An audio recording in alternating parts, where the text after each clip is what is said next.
Il est 13 heures, on va respecter l'horaire. Bonjour à tous. Bienvenue dans ce premier webinaire de la semaine de la formation continue sur l'acquisition des fondamentaux de l'environnement bancaire et de la relation client. Ce que je vous propose, peut-être avant de commencer, c'est qu'on se mette d'accord sur peut-être certaines règles. Nous sommes assez nombreux, je crois qu'il y a plus de 60 personnes connectées, ça va sans doute encore monter. Donc, pour le confort de tous, je demanderais bien vouloir couper vos micros si vous ne prenez pas la parole, ce qui évitera d'avoir des bruits parasites. Donc, merci à tous de bien vouloir couper les micros. Et bien entendu, vous intervenez quand vous voulez. Vous avez le chat sur le côté. Et puis, vous pouvez lever la main et on surveille le chat et on vous donne la parole pour, bien sûr, pour répondre à vos questions. Il y a un bruit, il y a une sonnerie un petit peu récurrente. Là, il y a peut-être quelqu'un qui a encore son micro ouvert. Merci, merci de bien penser à le couper. Voilà. Eh bien, écoutez, on démarre. Bonjour, encore bienvenue à tous. Premier séminaire donc de la semaine de l'information continue. Je commence par vous en dire deux mots. Un séminaire, c'est une semaine que nous avons voulu pour vous passer des informations et des éléments de connaissance sur l'évolution de l'environnement bancaire, sur les métiers, et puis sur la formation parce que vous pouvez avoir des projets professionnels, vous pouvez vous intéresser à l'évolution des métiers de la banque, vous pouvez peut-être, en tant que responsable de formation, avoir des projets à conduire. Et l'environnement a beaucoup changé. Vous allez le voir tout au long de la semaine. J'espère que vous pourrez assister à pas mal de ces séminaires et de ces webinaires. Et je pense que vous y trouverez beaucoup d'informations qui vous seront utiles. Euh, je vous dis deux mots de moi avant de commencer. Je m'appelle Luc Roux, j'aurais dû commencer par là. Je suis directeur marketing et commercialisation et je suis avec un certain nombre de personnes que je vais vous présenter tout de suite dans la foulée. 8 webinaires cette semaine.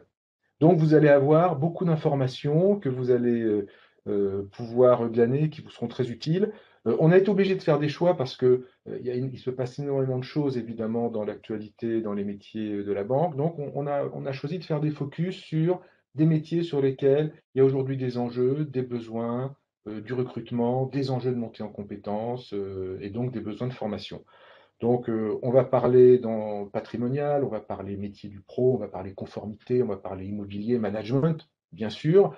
On va faire un focus sur le CPF, qui est le moyen pour tout le monde de mobiliser de l'argent pour payer sa formation et co-construire co-construire son avenir professionnel avec l'aide de son employeur, bien entendu, que c'est possible. Et puis, on aura un événement de clôture important, notez-le dans votre agenda, le 7 mai, avec un regard croisé, porté par Maya Attig, directrice générale de la BF, et Éric Depont, directeur général de l'ES-Bank, sur l'enjeu de la formation dans les métiers de la banque. Donc notez bien cette date également du 7 mai, qui sera un événement de clôture important. Tout au long de cette semaine, nous allons avoir des experts pour chacune des thématiques. Nous avons choisi des personnalités qui sont dans le métier, qui ont une vision, qui vont pouvoir projeter un regard sur où vont les métiers, quelles sont les nouvelles compétences, et puis ça fera un lien intéressant avec les solutions de formation que nous allons pouvoir vous proposer. Voilà pour ce cadre général, et sur cette semaine de la formation continue. Un mot de l'ES-Bank. L'ES-Bank, que certains connaissent peut-être, bien sûr. Je vais passer mon diapo, s'il accepte. Voilà. L'ES-Bank. L'ES-Bank, c'est l'école de la profession bancaire. C'est le leader en France des formations banque et finance. C'est 4000 alternants formés tous les ans, donc qui ont vocation à rejoindre la banque et à y faire carrière. Et puis, c'est 11 000 apprenants en formation professionnelle continue, donc des collaborateurs en poste qui viennent chercher des compétences pour leur métier ou pour leur futur métier, la réalisation de leur projet. Cette semaine de la formation continue s'inscrit bien sûr dans ce périmètre des 11 000 apprenants que nous formons tous les ans. L'école est très présente, hein, on a 10 délégations régionales, on est présent dans les DROM, on a 60 lieux de cours Et notre métier, c'est de former tout au long de la vie. Donc, le jeune qui a envie de rentrer dans la banque et qui va passer par l'alternance, et puis tout au long de la vie, orateurs bancaires qui vont acquérir des compétences, se former au métier, acquérir l'ensemble des certifications réglementaires aujourd'hui pour exercer, etc., etc. Donc, un très bel outil au service de la formation et de la montée en compétences des collaborateurs de la banque. Voilà sur ce cadre général. Et donc aujourd'hui, on va passer une petite heure ensemble pour parler de l'environnement de la banque et des métiers de la relation client pour les collaborateurs qui s'y intéressent, pour les personnes qui s'y intéressent, qui sont en mobilité, qui sont en reconversion et qui se disent, tiens, mais si je devenais banquier, après tout, pourquoi pas? Eh bien, il y a un certain nombre de passages, de compétences, de formations qu'il faut faire pour rentrer dans ces très beaux métiers. Et c'est de ça que nous allons parler aujourd'hui. Alors, pour m'accompagner dans cette heure, nous sommes avec René Desbioles. Alors, René Desbioles, c'est le patron des diplômes de l'École supérieure de la banque. Bonjour à tous. Bonjour René. Et également avec Marie-Hélène Moinard, Anne-Elisabeth No et Sébastien Aublet, qui sont en charge du pôle pédagogie, donc tout ce qu'on construit pour vous, pour tous ceux qui ont envie d'acquérir des compétences. Ce sont les bons interlocuteurs que nous avons réunis aujourd'hui. Voilà pour cette introduction. Tout de suite, je te passe la parole, René, pour que tu puisses commencer à dérouler. On surveille le chat, on surveille les questions, et n'hésitez pas, évidemment, à intervenir. René, je te passe la parole. Merci Luc. Donc, ce que nous allons voir, et par rapport aux questions qui ont été posées, notamment en préalable, il y a intérêt aussi à intégrer le secteur bancaire. Donc, vous apportez quelques éléments justement sur le secteur bancaire et quelques chiffres en la matière. Alors, je ne sais pas si vous avez le slide qui s'affiche. Donc, voilà. Donc, au niveau du secteur bancaire, alors, si certains ne le connaissaient pas, donc le secteur bancaire français, donc, est un secteur assez conséquent et important, puisque parmi les 10 plus grandes banques de la zone euro, 5 sont des banques françaises. Donc on parle souvent d'industrie bancaire française. Et parmi les premiers employeurs en France, la banque fait partie des premiers employeurs avec 1,8% de l'emploi privé, soit 360 000 salariés. Donc ces 360 000 salariés se retrouvent au sein de 340 banques et près de 36 000 agences. Alors un élément aussi important, 98% des effectifs bancaires sont des effectifs en CDI, donc en contrat à durée indéterminée. Et chaque année, il y a donc des évolutions, il y a justement donc de l'intégration, puisqu'il y a 44 000 embauches par an dans le secteur. Et au-delà de ces 44 000 embauches, il y a 52 000 mobilités. Alors ces mobilités, elles sont de différents niveaux. Il y a des mobilités qui sont avant tout fonctionnelles. Et donc les mobilités fonctionnelles, c'est à peu près 73% des mobilités, c'est-à-dire passer d'un métier à un autre. Il y a des mobilités uniquement géographiques et purement géographiques, donc se rapprocher d'une région et qui sont de l'ordre de 11% à peu près. Et puis des mobilités qui sont en même temps fonctionnelles et géographiques, qui sont de l'ordre de 15%. Donc vous voyez, il y a vraiment capacité donc à évoluer, à changer de métier au sein de la banque, avec un élément aussi important, c'est que la banque, le secteur bancaire, a toujours consacré une part importante de sa masse salariale à la formation de ses salariés. Autrement dit, on peut intégrer le secteur bancaire et passer encore différents diplômes, différentes certifications, tout en passant donc d'un poste à un autre, d'un métier à un autre. Et la profession bancaire donc consacre 4,7% de la masse salariale à la formation. Alors, mieux connaître la banque, on va voir justement ce qui est de spécifique et ce qui est commun par rapport à d'autres entreprises sur le slide suivant. Donc, au niveau de la banque, c'est une entreprise bien sûr, et c'est une entreprise qui a des clients, et comme toute entreprise, et qui de ce fait a des métiers commerciaux. Donc on va en parler tout à l'heure justement avec tout ce qui touche la relation client. Et donc vous voyez en orange l'ensemble de ces métiers, sachant que ça ne recouvre pas tous les intitulés de métiers. Là, c'est uniquement des métiers repères, donc des familles de métiers qui apparaissent. Mais donc en orange, vous avez tous les métiers qui tournent autour du client, dans le sens qui accompagnent le client, qui permettent justement de lui apporter les services, les produits dont il a besoin au niveau bancaire. Par ailleurs, il y a d'autres métiers, des métiers support, par exemple de l'informatique, des juristes, au niveau RH ou autres.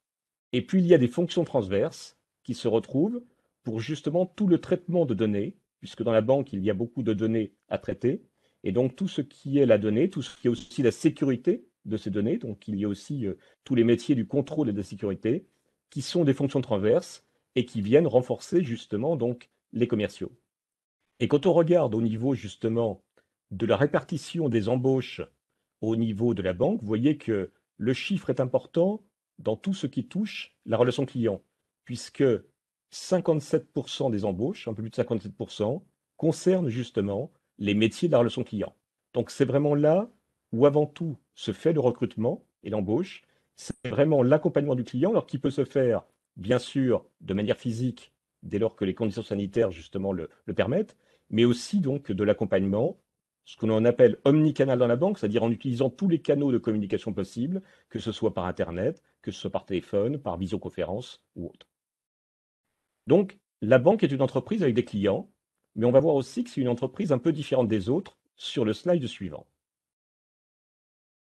En quoi est-elle différente? Eh bien, d'une part, elle a un rôle primordial dans le financement et du développement de l'économie, puisque la banque va jouer ce rôle d'intermédiaire entre les personnes qui ont de l'argent qui va être placé et les personnes qui ont besoin d'argent pour des projets soit personnels, soit des projets au niveau entreprise. Et donc la banque a ce rôle d'intermédiation. Donc c'est un de ses premiers rôles, d'être intermédiaire entre justement les déposants et ceux qui ont des besoins. Et en faisant ce rôle d'intermédiaire, elle a une activité de transformation, puisqu'elle reçoit des dépôts, elle reçoit justement sur les différents comptes d'épargne des dépôts donc de ses clients, qui sont le plus souvent à court terme, et qu'elle va transformer ces dépôts, elle va faire une transformation, puisqu'elle va les transformer en opérant différents crédits à des clientèles qui ont besoin soit pour une maison, soit pour une entreprise, soit pour des machines, soit pour des outils. Et donc, elle va permettre justement ce financement de l'économie, mais en faisant cela, elle va avoir un pouvoir de création monétaire. Donc les banques créent de la monnaie, ce qui n'est pas commun dans d'autres entreprises, ce qui n'existe pas dans d'autres secteurs, d'autres entreprises. Donc la banque a cette différence, donc ce pouvoir de création monétaire. De fait, comme elle touche tout ce qui est l'argent et donc tout ce qui est justement la monnaie, il y a forcément pour la sécurité des épargnants, la sécurité du public, il y a justement tout un contrôle qui est apporté. Et donc c'est ce qui va faire que la banque va être beaucoup dans connaître ses clients, dans la gestion des risques, pour assurer justement la sécurité des déposants et la stabilité du système bancaire. Et les banques sont les entreprises les plus soumises aux réglementations, aux contrôles. Alors, ces contrôles, ils viennent de différents niveaux, donc aussi bien des pouvoirs publics, de la Banque centrale, alors ça peut être aussi bien la Banque de France, mais ça peut être aussi la Banque centrale européenne, mais c'est aussi différents régulateurs. Donc, il y a l'autorité de marché financier, il y a un autre régulateur qui s'appelle la CPR, donc il y a différents régulateurs qui vont justement donc surveiller les banques pour s'assurer qu'il n'y a pas de risque au niveau de ces banques, qu'il n'y a pas de risque au niveau de la sécurité des dépôts et aussi la stabilité du système, puisque si une banque était en difficulté, cela pourrait entraîner justement donc la faillite d'autres banques. Et donc tout un système a été mis en place de contrôle pour éviter cela. Et vous avez peut-être entendu parler quelquefois dans l'actualité de stress test, c'est-à-dire que régulièrement les régulateurs, les pouvoirs publics, imposent aux banques des tests pour justement s'assurer qu'elles ne sont pas en risque au niveau de la liquidité, c'est-à-dire avoir assez d'argent pour financer justement les retraits qui peuvent être faits, et donc assurer donc tout ce qui est la gestion du risque au niveau bancaire. Donc vous le voyez, les banques ne sont pas d'entreprises tout à fait comme les autres, avec ce pouvoir de création monétaire et surtout cette régulation, cette conformité qui est très forte. Et donc ce qui nécessite justement un accompagnement, puisqu'il faut, pour intégrer le secteur bancaire, comprendre cette gestion des risques, comprendre quels sont les acteurs, comprendre aussi justement l'environnement des banques en termes de concurrence et justement de mieux situer l'ensemble de ces aspects. Donc pour cela, nous avons justement donc différentes formations, et notamment une formation sur la culture bancaire qui permet de situer ces différents éléments et qui vont être apportés, je vais y revenir juste après. Alors l'autre aspect qui n'est pas neutre, c'est que la banque est un environnement bancaire en forte transformation, encore plus actuellement. Alors transformation je le disais juste avant, sur le réglementaire, le législatif. De plus en plus, il y a des contraintes réglementaires pour justement sécuriser les banques et donc s'assurer qu'il n'y a pas de risque de faillite au niveau du système bancaire. L'autre aspect qui est très fort, c'est le technologique. Aujourd'hui, aussi bien tout ce qui est digital et qui est renforcé en plus par la crise sanitaire actuelle, tout ce qui est digital, tout ce qui est automatisation, tout ce qui est aussi la part de l'intelligence artificielle, tout ce qui est aussi la blockchain. Alors, blockchain, c'est quoi? C'est sécuriser, c'est d'avoir le maximum de sécurité dans tout ce qui est échange, dans tout ce qui est moyen de paiement. Intelligence artificielle, c'est quelque part tout ce qui est répétitif, de pouvoir le traiter par l'intelligence artificielle. Automatisation, c'est d'éviter justement, grâce aux ressources informatiques, éviter de faire faire à des personnes ce que des outils peuvent faire justement, et peuvent parfois mieux faire en termes de contrôle ou en termes justement donc d'automatisation de certaines tâches ou activités. Et puis le digital, de plus en plus justement, tout ce qui est bancaire se retrouve aussi digitalisé et de plus en plus aussi dans la relation avec le client. Enfin, il y a des évolutions qui se retrouvent au niveau du sociétal. Il y a de nouveaux modes de travail et là, la crise sanitaire a amplifié aussi ces modes de travail puisque de plus en plus, il y a aussi le télétravail, mais aussi le travail à distance qui s'est organisé. Des nouvelles attentes aussi au niveau des collaborateurs et collaboratrices de banque qui souhaitent aussi donner plus de sens. Aujourd'hui, il y a un attendu en termes de sens, tout comme les clients ont un attendu en termes de sens, à quoi sert justement et pourquoi se mettre en place telle ou telle activité. Il y a cette demande aussi au niveau donc des collaborateurs et collaboratrices. Et puis les nouveaux modes de consommation. Les clients aujourd'hui viennent de moins en moins à l'agence. Pour autant, ils apprécient toujours d'avoir des agences disponibles. Ils veulent avoir accès facilement à leur conseil clientèle, mais en avoir accès à tout moment, que ce soit en fin de journée, que ce soit en début de journée, avec différents outils en omnicanal, comme je le situais. Donc pour comprendre tous ces aspects, toutes ces transformations, toutes ces nouvelles attentes, ce contexte aussi de la banque qui est un secteur régulé, eh bien un outil va le permettre, notamment le MOOC, que l'on va voir juste après, qui est un MOOC culture bancaire et qui permet de mieux situer ces changements d'environnement, cette transformation du secteur bancaire et les évolutions possibles sur les métiers. Donc on va voir maintenant ce MOOC, qui est ce certificat culture bancaire, et nous allons vous présenter donc une vidéo vous situant cette formation qui se fait donc à distance et qui est une certification.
Bonjour à tous, Anne-Isabelle No, ravie d'être avec vous. Donc, je suis à l'ES Bank chargée de formation digitale et en particulier le MOOC Culture bancaire.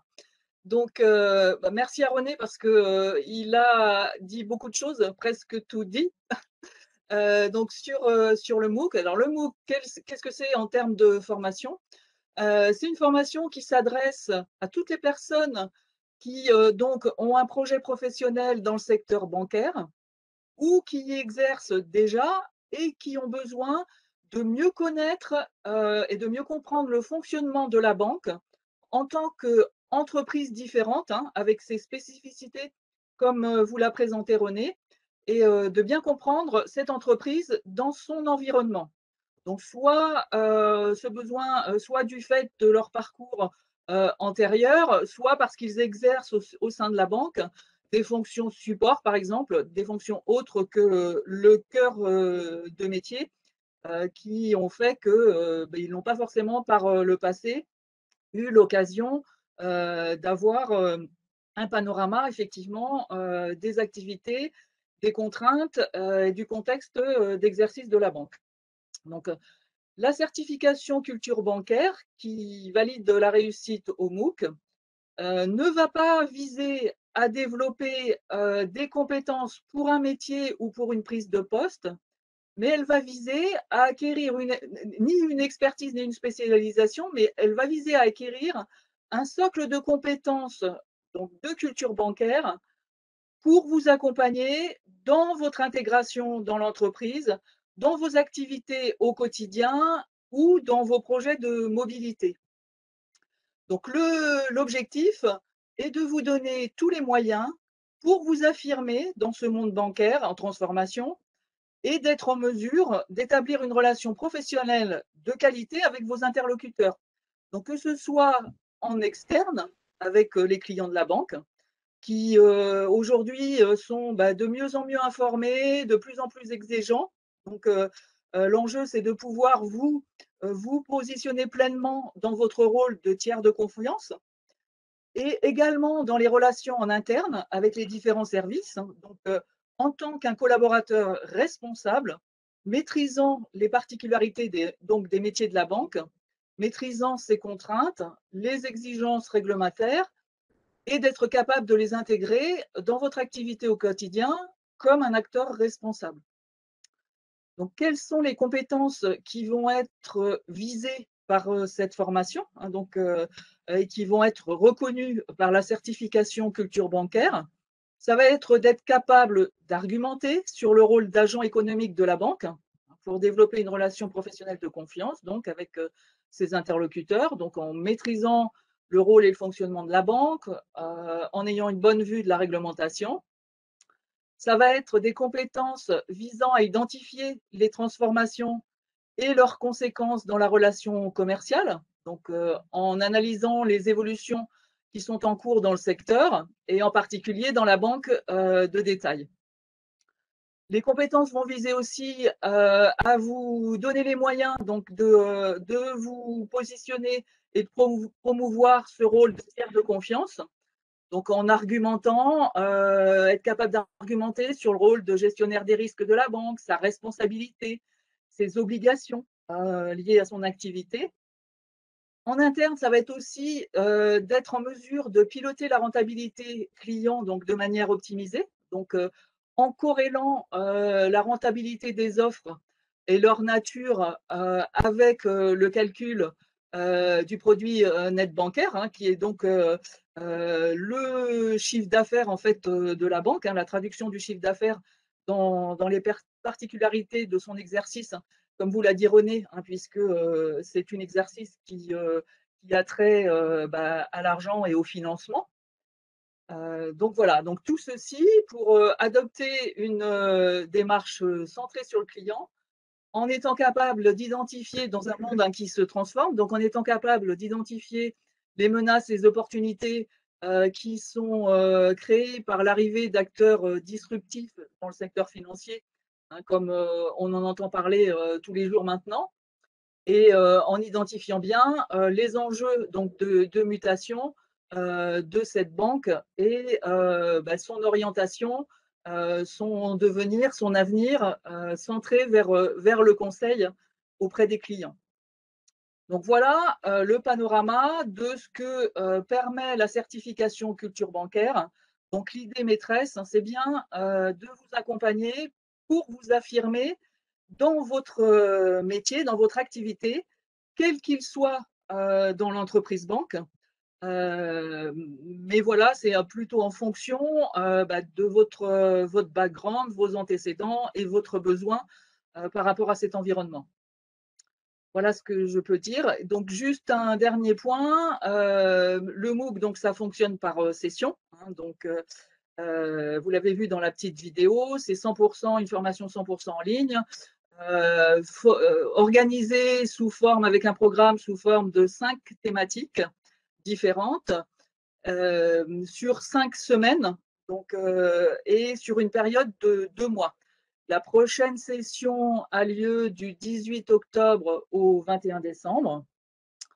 Et chaque session, c'est une communauté active, hein, puisque tout se passe sur le net, hein, sur une application. Donc, c'est une communauté active d'environ 1000 participants. C'est 10 000 participants depuis le début de l'existence du MOOC, hein, puisque le MOOC sera au mois d'octobre à sa 8e session, donc depuis à peu près 5 ans. Et donc, chaque session, c'est à peu près 1000 participants provenant d'une trentaine de banques et d'établissements différents, animés par des experts de banque. Hein. Donc, c'est une communauté très riche en culture et en expériences différentes. Et c'est cette grande diversité, souvent les participants nous disent que ce qu'ils apprécient énormément, c'est que c'est un moment unique dans leur profession, d'être formés en même temps qu'un grand nombre d'homologues ou de collègues provenant d'établissements très différents et d'avoir une très grande richesse de contacts. Donc voilà, ça c'est quelque chose de fort, la communauté est quelque chose de très fort dans le MOOC.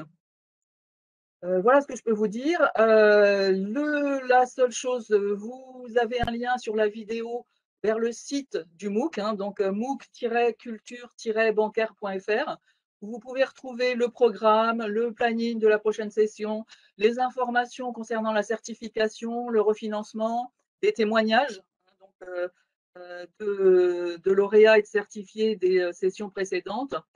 Et la possibilité de vous inscrire directement en ligne, hein, puisque les inscriptions sont déjà ouvertes pour la session du 18 octobre au 21 décembre.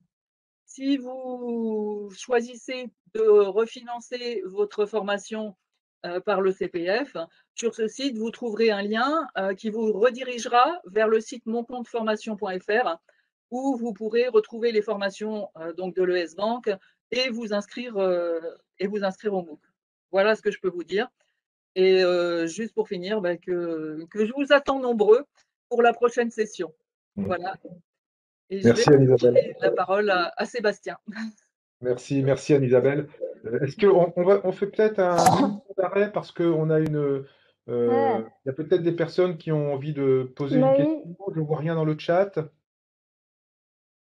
N'hésitez pas à intervenir là si vous. Si, il y a déjà de nombreuses questions dans le chat qui sont D'accord. je pense pas, mais bon, relatives à l'environnement de la banque, relatives aux différents métiers qu'on peut y exercer. Et puis aussi, on nous demande quelles sont les certifications qui sont les plus indiquées pour avoir un parcours dans la banque. Alors, je ne suis pas sûre qu'on puisse traduire aussi simplement laquelle est la meilleure de toutes. Je pense D'accord. que René ou Luc pourraient répondre à cette D'accord. question. Qu'est-ce qu'il faut faire dans la banque aujourd'hui? D'accord. Je veux bien essayer d'apporter une réponse. Il y a beaucoup de métiers dans la banque, c'est ce que René a très bien expliqué au départ. Donc ça veut dire qu'il y a beaucoup de formations. Il faut surtout se demander quel est le projet professionnel qu'on poursuit et ensuite s'intéresser à la compétence qu'on doit acquérir et puis ensuite se former. Ce qu'on peut dire, c'est qu'aujourd'hui, très clairement, ce qui ressort, c'est que toutes les formations de la relation clientèle sont des formations qui sont nécessaires pour travailler dans la banque, parce que la banque est une industrie de service. J'ai vu que dans le fil de conversation, des questions étaient posées sur le Covid. Le digital était déjà là. Le digital plus le distanciel physique fait que véritablement la relation client, bien faire son métier dans le respect notamment de la conformité, développer un PNB de manière saine et pérenne, ça nécessite de savoir travailler à distance, d'interagir avec des clients qui sont extrêmement informés, de savoir utiliser des outils, de savoir faire jouer l'intelligence collective, d'accéder à des experts qu'on n'a plus forcément sous la main directement dans le même bureau. Donc, toutes les formations de posture, toutes les formations autour du digital, de la relation clientèle à distance, du travail collectif à distance, sont des formations qui sont aujourd'hui nécessaires pour travailler dans la banque. Donc, on est dans le champ de la posture. Et après, et ça, j'ai envie de dire, c'est vraiment universel. Et puis ensuite, il y a les formations qu'il faut faire en fonction du métier qu'on a envie de faire. Il y a par exemple ce soir un très beau webinaire à 18 h sur la conformité. où vous verrez à quel point la conformité est un métier qui a évolué, qui s'est transformé, dont le champ maintenant devient très large et qui a des besoins de formation très spécifiques. Et là, il y a des réponses. Donc, très difficile d'apporter une réponse spécifique, mais en tout cas, les métiers bougent. La posture devient un incontournable. Formez-vous à la posture, c'est extrêmement important. Appliquez au métier. Et le métier, il faut évidemment le choisir, mais à ce moment-là, suivez la semaine de la formation continue, vous allez voir, il y a plein d'infos sur les métiers et sur les formations qu'on peut faire. Alors d'ailleurs, on va proposer à Sébastien justement d'approfondir certaines des formations qu'on peut faire pour Parfait. débuter dans la banque. Sébastien, Merci beaucoup Marianne. Bonjour à toutes et tous. Alors comme je vais rebondir sur les propos de René tout à l'heure, vous l'avez compris et puis vous le vivez sans doute au quotidien, vous avez vu que le secteur bancaire connaît une mutation profonde liée à une conjonction sans précédent de facteurs structurants, qui soient de nature économique, on peut parler des technologies innovantes, René l'évoquait tout à l'heure, les nouveaux acteurs, de nature aussi conjoncturelle, puisqu'on peut parler de la réglementation, du contexte de taux bas également, et puis comportemental, les nouvelles exigences clients, et puis les attentes de la génération Y, pour ne citer que quelques exemples. Dans ce contexte, nos interlocuteurs RH, responsables formation, sont bien entendu en première ligne pour mener la conduite du changement qui est induite, et ce dans le cadre de leur gestion prévisionnelle des effectifs, en accompagnant les collaborateurs de certaines unités, en anticipant l'évolution des métiers, puisque c'est bien ça le nœud de la guerre, en donnant les moyens justement aux salariés de pouvoir évoluer vers ces postes qui seront ceux de demain. Donc vous voyez bien que cette exigence de mobilité est aujourd'hui prioritaire, vraiment prégnante. Dans le même temps, puisque là j'ai parlé côté banque, côté collaborateur, le collaborateur il est invité à être de plus en plus acteur de son parcours professionnel. C'est ce qu'on lui demande et on peut en voir la traduction notamment au travers de la désintermédiation du CPF, qui en est donc une illustration. En tout état de cause, qu'il soit impulsé par, je dirais, la ligne RH ou par le collaborateur lui-même, le certificat, et ce qu'on veut, c'est qu'il soit en fait vraiment un atout en termes d'employabilité, la vôtre, et de votre trajectoire professionnelle. C'est bien la dimension M de ces fameux certificats, formation, intégration, mobilité bancaire. Parallèlement, et ça aussi, René l'a fort justement souligné et évoqué tout à l'heure, les entreprises bancaires maintiennent des politiques de recrutement ambitieuses au regard de leur pyramide des âges et puis justement des besoins des naissants à venir. L'expérience acquise dans d'autres domaines, l'appétence au digital, des compétences techniques particulières rendent captifs justement ces jeunes embauchés qui ont souvent un niveau d'études significatif et un potentiel qui est évident, qui est reconnu. Là, on touche, je dirais, l'autre dimension des certificats IMB, cette notion d'intégration, et là, on vise l'acculturation à un nouvel environnement dans lequel les collaborateurs vont s'inscrire et s'investir. En tout cas, une réponse à des besoins très concrets d'intégration. Les certificats IMB vraiment constituent des leviers au service de la qualification et de l'évolution professionnelle. Après, on dit souvent en formation, une image vaut 1000 mots. Donc, ce que je vous propose, c'est de partager ensemble un teaser qui décline sous un format BDesque les principales caractéristiques justement de ces offres.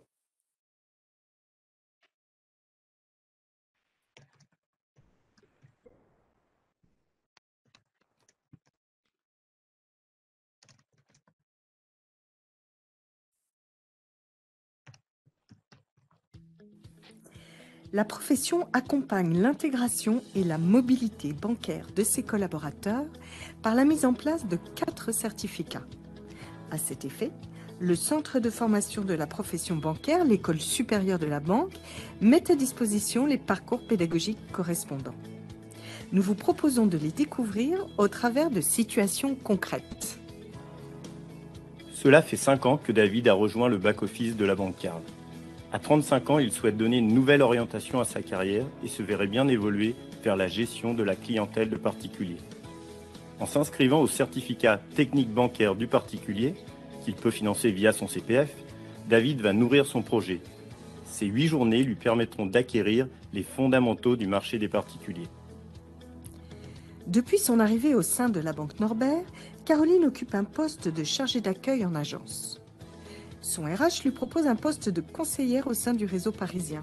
Caroline est ravie. Le RH de Caroline l'informe qu'au préalable, elle va suivre la formation Dimension Relations Clients en environnement digital. Elle découvrira ainsi les nouvelles organisations omnicanales de la banque de détail et s'entraînera à la relation client au travers de méthodes ludiques, réalité virtuelle, serious game, le tout pendant 5 jours. Pour parfaire sa prise de poste, elle souhaite suivre le module technique bancaire du parcours. Excusez-moi, on n'a pas l'image du Qui tout. a été accepté. Fière de cette proposition d'évolution, Caroline se sent accompagnée et motivée pour relever ce challenge. Assia et Romain sont deux nouvelles recrues de la banque Fixip. Issus l'un de la communication, l'autre de la grande distribution, c'est leur profil évolutif et leur expertise qui ont séduit le recruteur. Assia et Romain ont un niveau d'études significatif, une expertise attractive et un potentiel évident. Leurs besoins, compréhension et acculturation de l'environnement professionnel qu'ils rejoignent. Dans cette optique, la RH vient de les inscrire au certificat environnement bancaire. Cette formation leur permettra d'acquérir un socle de connaissances économiques, juridiques et réglementaires en 7 jours. Ils compléteront ce certificat par celui dédié à l'organisation de la banque qui leur permettra de mieux appréhender les différentes fonctions et les facteurs de qualité, de rentabilité et de gestion du risque. À la suite d'un speed recruiting réalisé par la banque Dynamique, Moussa va rejoindre l'agence Opéra en qualité de conseiller clientèle particulier. Fraîchement diplômé d'un bac +2 typé force de vente, Moussa va bénéficier des 4 certificats de la filière intégration mobilité bancaire, chacun lui permettant d'acquérir les compétences utiles à l'exercice de son futur poste de conseiller particulier. Les certificats intégration mobilité bancaire assurent de l'acquisition d'un socle de compétences au service de l'intégration ou de la mobilité des collaborateurs, matérialisé par la délivrance d'un certificat. Modularité, ouverture à tout profil, durée et rythme adaptés aux exigences commerciales, quiz final de certification intégré à la dernière journée de formation sont quelques-uns des atouts, outre l'apport pédagogique, expliquant l'attrait de cette formation opérationnelle. Avec les formations intégration mobilité bancaire, les compétences de demain se construisent aujourd'hui.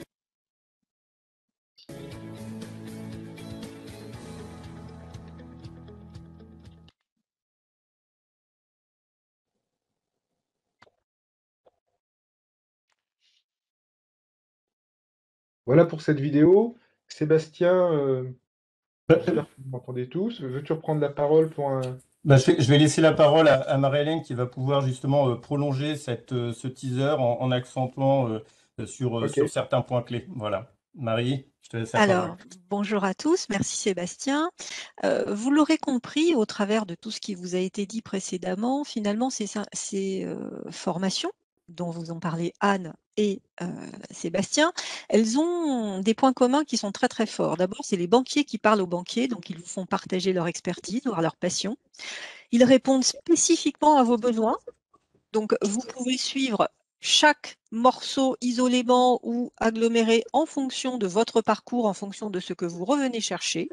Ils sont accessibles à tous, il n'y a pas de conditions particulières ou d'éligibilité pour y accéder.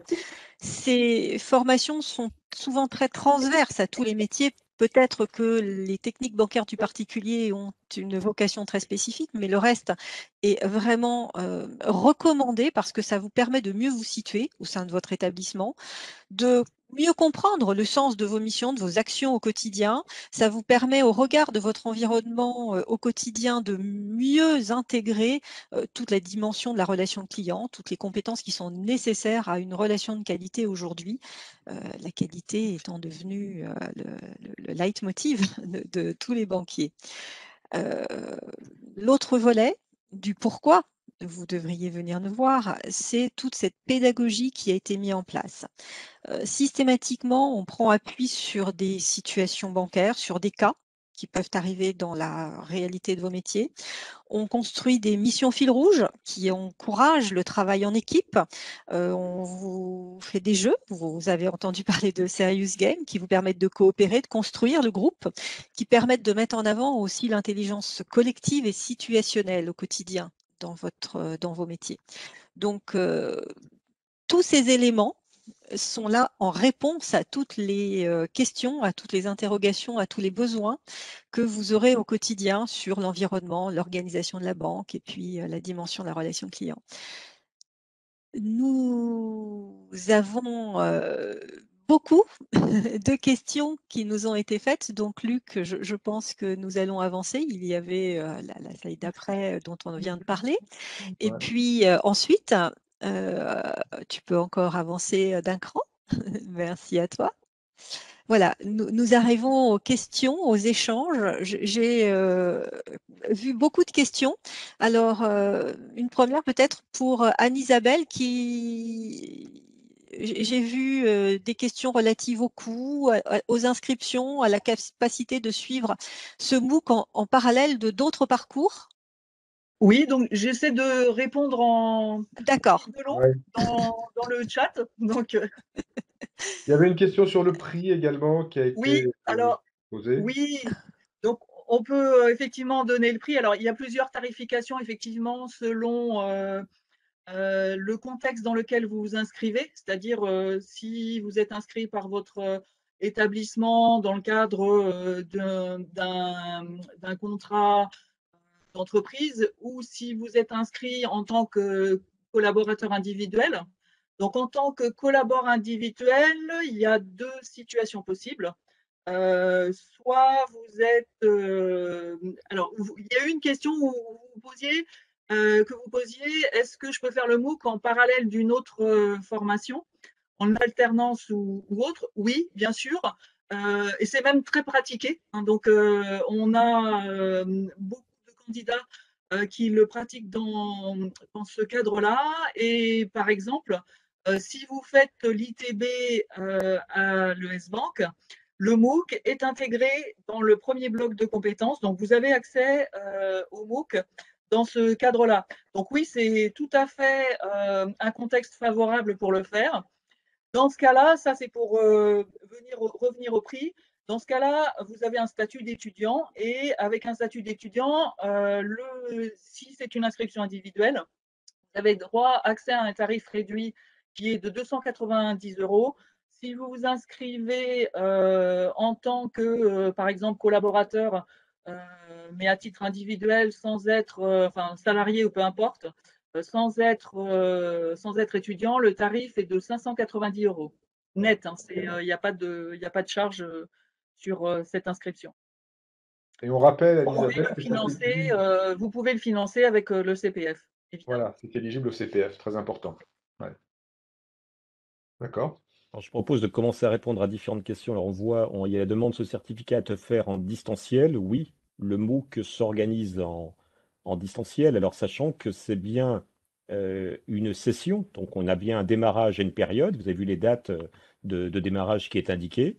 Et on termine à une autre période.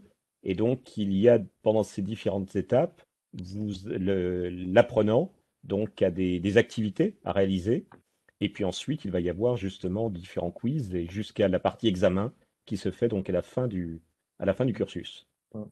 Alors, il y a des questions sur le. Alors, est-ce qu'il y a une autre question sur le MOOC, peut-être? Vous vouliez compléter? Non, on a vu beaucoup de questions sur l'impact du Covid sur Tout à fait. les chiffres de la banque, sur l'évolution des métiers dans la banque. Tout à fait. Je suis en train de reprendre les questions au fur et à mesure. Je les reprenais depuis la fin. Voilà, en les remontant. Alors, il y avait des questions. Donc, d'une part, les chiffres, il y a une demande sur les données. Les données qui ont été affichées sont les données connues de 2019, celles qui ont été donc exploitées et travaillées aussi bien par l'Association française des banques et la Fédération bancaire française.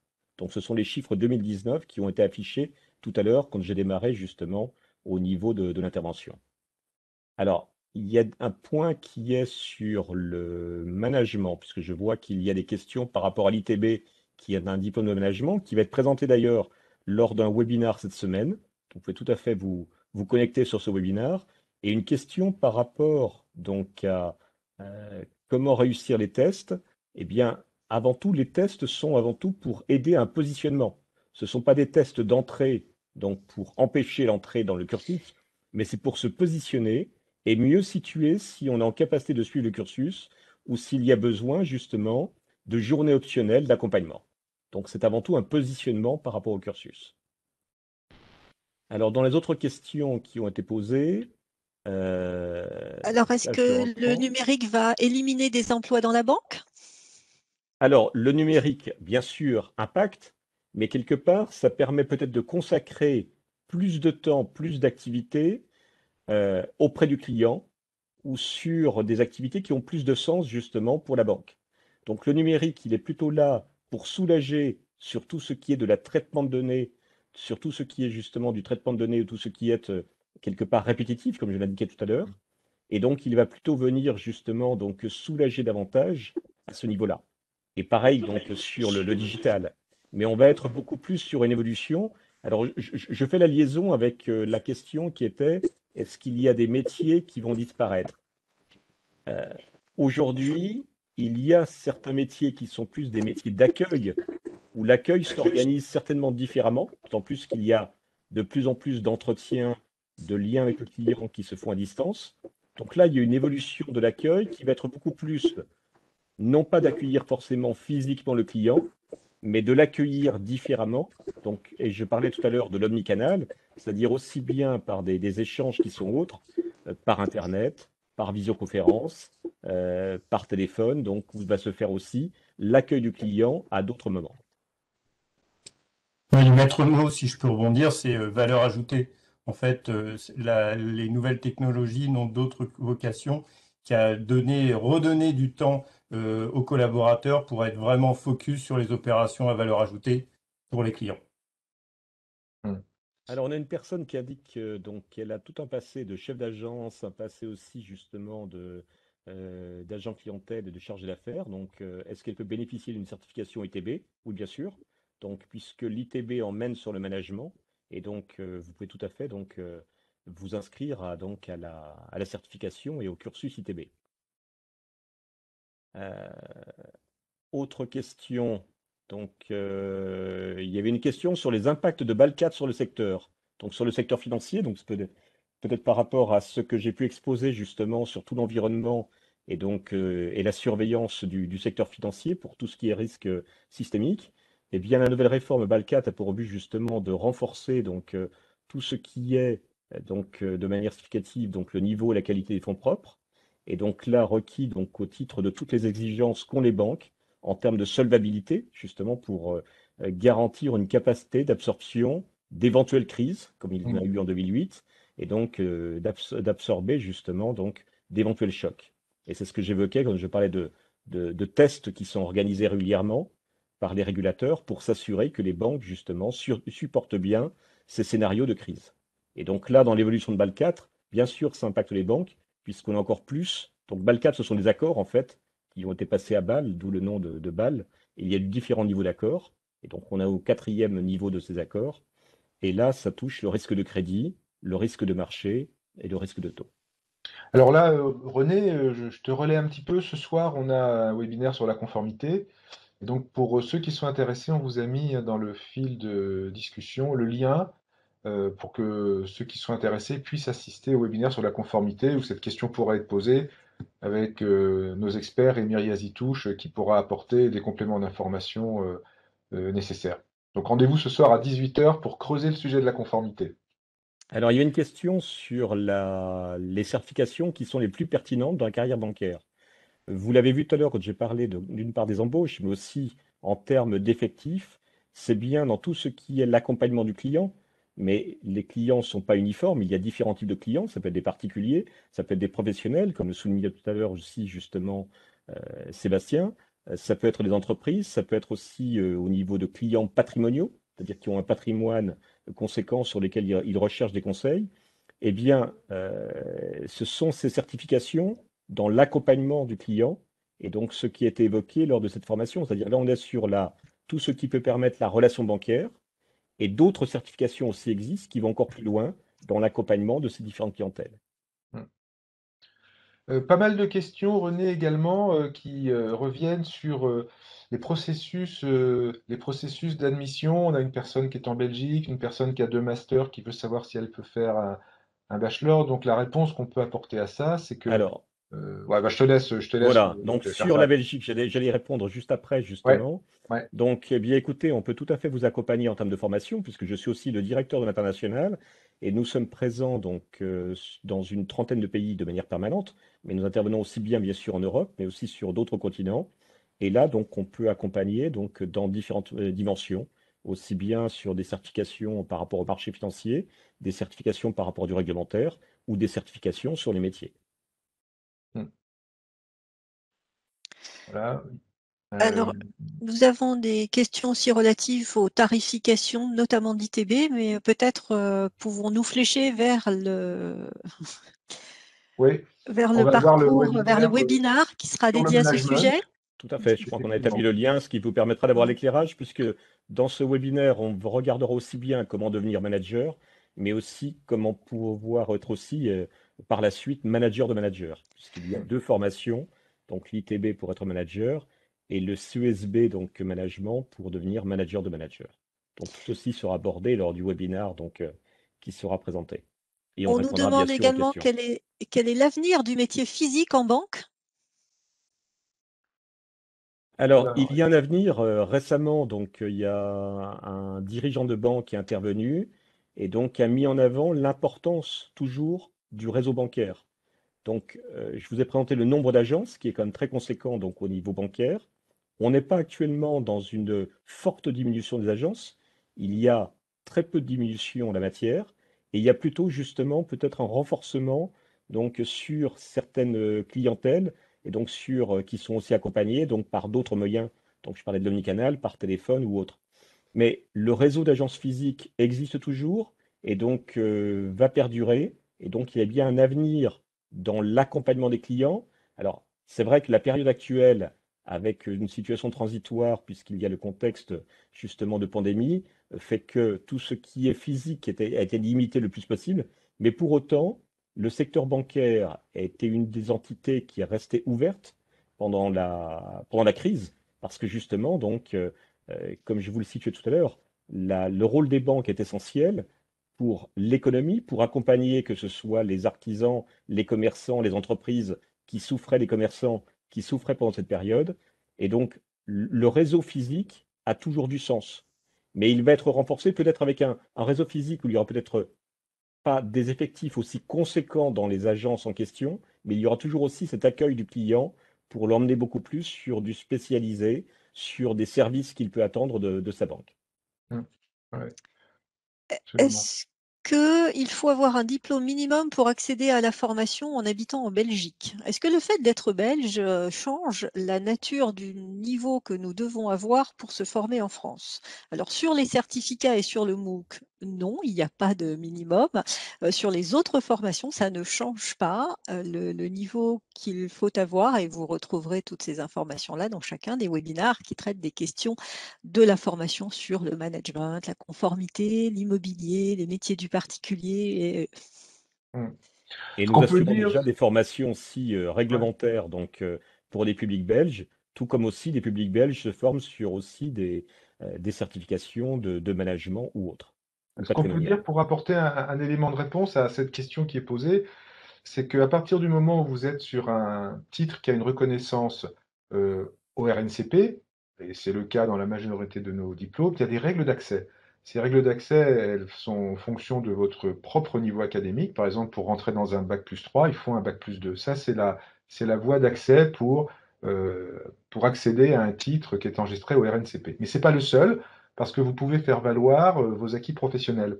Et donc, vous pouvez compléter un dossier qui montre que vous n'avez peut-être pas le diplôme, on va dire bac+2 pour rentrer dans un bac+3, mais que par contre, votre expérience professionnelle, avec des éléments de preuve nécessaires, montre que vous avez acquis les compétences suffisantes pour franchir un nouveau pas et rentrer en formation. Donc c'est vraiment très ouvert dans le domaine de la formation professionnelle continue, et les prérequis peuvent se traiter par la validation de vos acquis professionnels. Il y a une commission d'admission et qui décide si vous pouvez rentrer en formation ou pas. Alors, une question sur les métiers de la conformité, quelles sont vos certifications? Il y en a plusieurs, puisque nous avons aussi bien donc, des certifications donc, qui vont permettre d'accompagner donc, à un niveau expert.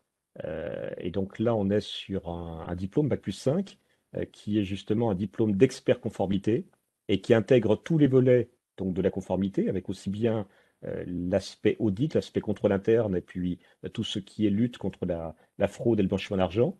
On a aussi un bachelor, donc, qui va être disponible à partir de la prochaine rentrée sur la conformité. Et puis nous avons aussi des certifications pour des spécialistes de la lutte anti-blanchiment ou corruption, ou anti-corruption et anti-financement du terrorisme, où donc là on a aussi donc une formation, une certification donc internationale. Et puis on a bien sûr tout le domaine du réglementaire où on accompagne aussi sur des aspects de conformité. Hum, hum. Alors, dans les questions posées, certaines avaient été posées donc juste avant le webinaire, puisqu'elles avaient été envoyées donc lorsqu'on vous a interrogé si vous aviez des questions éventuelles. Alors, il y a une personne qui va peut-être se reconnaître, qui aimerait savoir s'il est compliqué d'intégrer le secteur bancaire dans le cadre d'une reconversion. Elle est actuellement directrice de brasserie et elle souhaite changer de vie. Eh bien, alors derrière brasserie, je n'ai pas su situer si c'était de la restauration ou si c'était au niveau donc de tout ce qui était brasseur bière, brasseur de bière notamment. Donc, ce qu'il faut, c'est bien sûr, vous pouvez tout à fait donc changer, évoluer. Il y a des dispositifs qui existent d'ailleurs aujourd'hui avec tout ce qui est les projets de transition professionnelle. Et donc là, vous pouvez faire financer et être pendant votre activité financé pour aller sur un nouveau métier, donc de nouvelles perspectives et une formation qui va être accompagnée. Et là, il faut vous rapprocher de votre organisme collecteur. Donc, si vous êtes dans la restauration, c'est le l'OPCO des entreprises et salariés à forte intensité de main-d'œuvre. Et si vous êtes dans le côté plutôt production donc de vin ou de bière, donc là, c'est le CAPIA. Donc, il faut regarder sur votre fiche de salaire, justement, donc le numéro de convention collective qui apparaît. Si c'est 1513, c'est Ocapia qu'il faut contacter. Et si c'est 1266, justement, c'est l'OPCO, donc de la restauration. Il y avait aussi une question qui portait sur les limites d'âge à l'embauche dans les banques.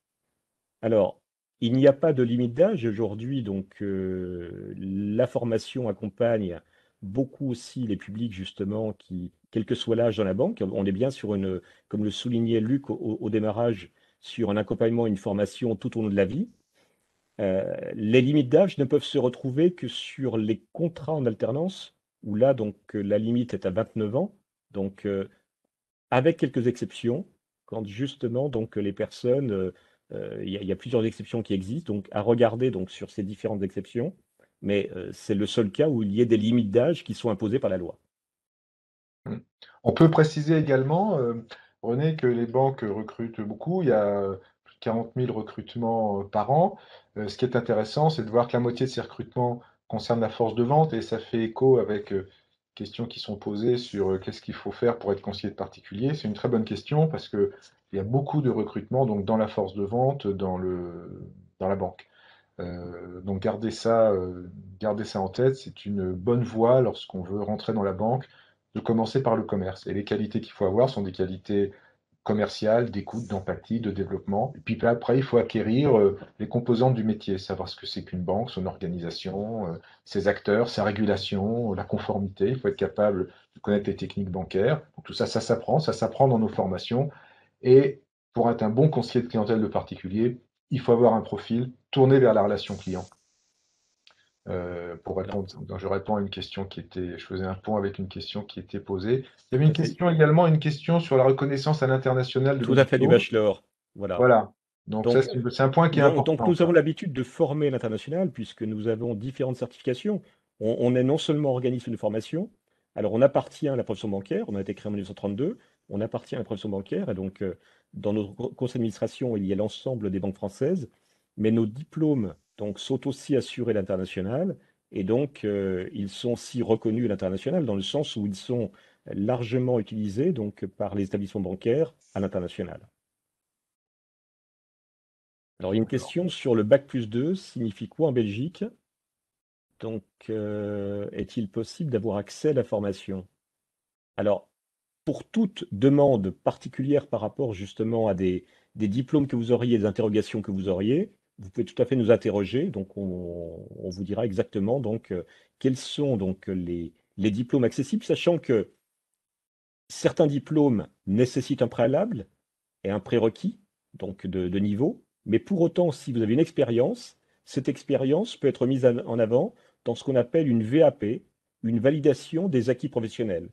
Donc, vous pouvez très bien être inscrit sur un diplôme qui nécessiterait un bac+3 ou un bac+4 préalable pour s'y inscrire. Mais si vous avez un diplôme qui est d'un niveau moins important, mais que vous avez une expérience, on peut tout à fait organiser une commission pour vous emmener sur ce diplôme. Voilà, écoute, René, merci René, Marie-Hélène, Anne-Isabelle, Sébastien pour tous ces échanges. Il est 14 heures. Merci. On va respecter les agendas. Merci à tous d'avoir été là, d'avoir écouté. J'espère que les éléments qu'on vous a apportés ont été utiles. Je vois qu'il y a une question sur de qui faut-il se rapprocher pour étudier un dossier. Ben, sur le site, vous allez trouver nos contacts, paris@esbank.fr, et là, vous serez pris en charge et on vous répondra. Dans le diapo que vous avez et qui va être mis à disposition, vous allez retrouver l'ensemble des contacts. Vous les avez Exactement. ici, vous voyez, là, vous avez tous les éléments pour nous contacter et avoir des précisions. Et là, on pourra parler de votre projet personnel et vous accompagner de manière plus individualisée. Et je ne voudrais pas conclure sans vous rappeler que c'est le premier webinaire de la semaine. Il y en a 7 qui arrivent derrière. Beaucoup qui vont intéresser certains participants qui ont posé des questions sur le management ou sur la conformité par ailleurs. Donc inscrivez-vous, venez, posez vos questions, contactez-nous derrière. Cette semaine est faite pour ça. On est là pour vous accompagner dans vos projets.